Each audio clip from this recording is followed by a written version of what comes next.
Founded in 1903, Fountain was a railroad town and a center of farming in the region through the 1960s.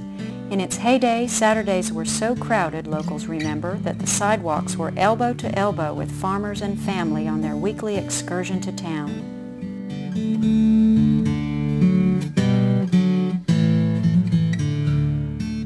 From its beginning, when logging was its commercial interest, Fountain has been centered around the one-block business district that developed along with the East Carolina Railway. Like many towns of its time, alleyways were integral parts of the businesses on both sides of its block, for access to parking and for receiving materials, and the warehouses along the tracks were active with shipping, sales, and auctions.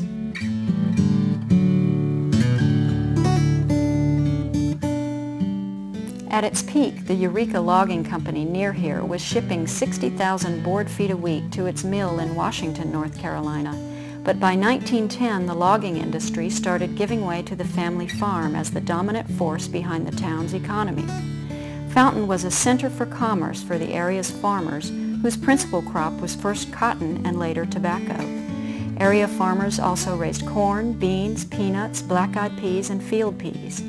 No matter the crop, the principal machine in the field was the mule, and Fountain was where you came to buy, sell, and trade mules.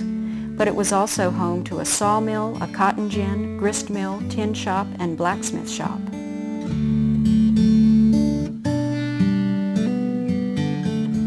There was a time when you could buy in Fountain anything you'd need on a modern farm, before modern meant having a tractor. Today, Mickey's cheese biscuits might be Fountain's best-known commodity, other than the rocks at Martin Marietta Aggregates.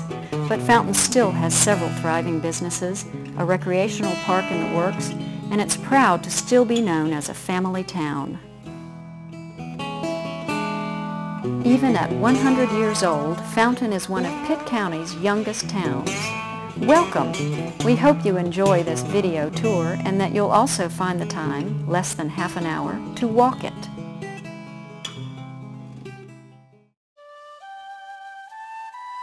The Frank Lynch House is the town's oldest.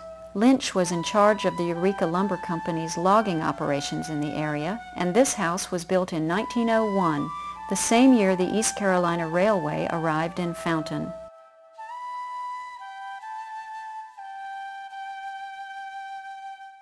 The I.J. Edwards building was a general merchandise store where Lester Flatt and Earl Scruggs once played on a whistle-stop tour.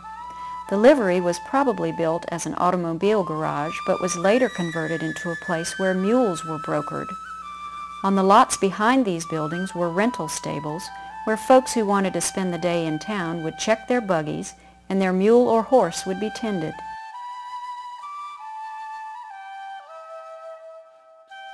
The depot, built about 1905, is the only surviving example of a masonry train station in Pitt County.